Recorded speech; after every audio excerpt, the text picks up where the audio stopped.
who was Christopher Columbus? You can see the cleanup right behind me. These are workers with the city's Department of Public Works. They are pressure washing this statue of Christopher Columbus that sits at the base of the Coit Tower on Telegraph Hill. They're washing off that red paint that covered much of the statue. New video of demonstrators cheering as they brought down a Christopher Columbus statue in Baltimore. The statue had stood in the city's Little Italy neighborhood and was then dumped into the Baltimore Inner Harbor. A mayor spokesperson has said that the protection of the city's statues would not be a priority for police. Statues of great historical figures, like Christopher Columbus, are being torn down across America. Here are some facts about Columbus that remind us why his statue should remain.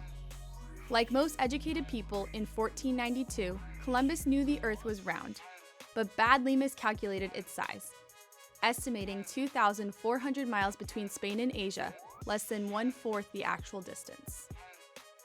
For centuries, Europe traded with Asia through the Overland Silk Road, but the Turkish conquest of Constantinople in 1453 disrupted the route.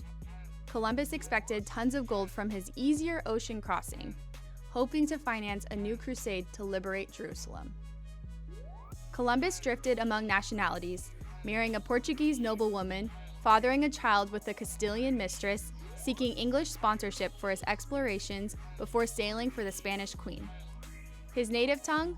Ligurian, dominant dialect of his hometown, Genoa, where his name was registered Cristoforo Colombo. After 4 transatlantic voyages, Columbus died in 1506, unshakably convinced he had reached the Asian mainland, never acknowledging he had stumbled onto 2 unknown continents. He never established long-term settlements nor explored the American mainland, so it's absurd to blame Columbus for the devastation of native populations or to credit him with the rise of New World civilization. Columbus Day became a U.S. holiday on the 400th anniversary of 1492, and in response to the lynching of 11 Italian immigrants by a New Orleans mob.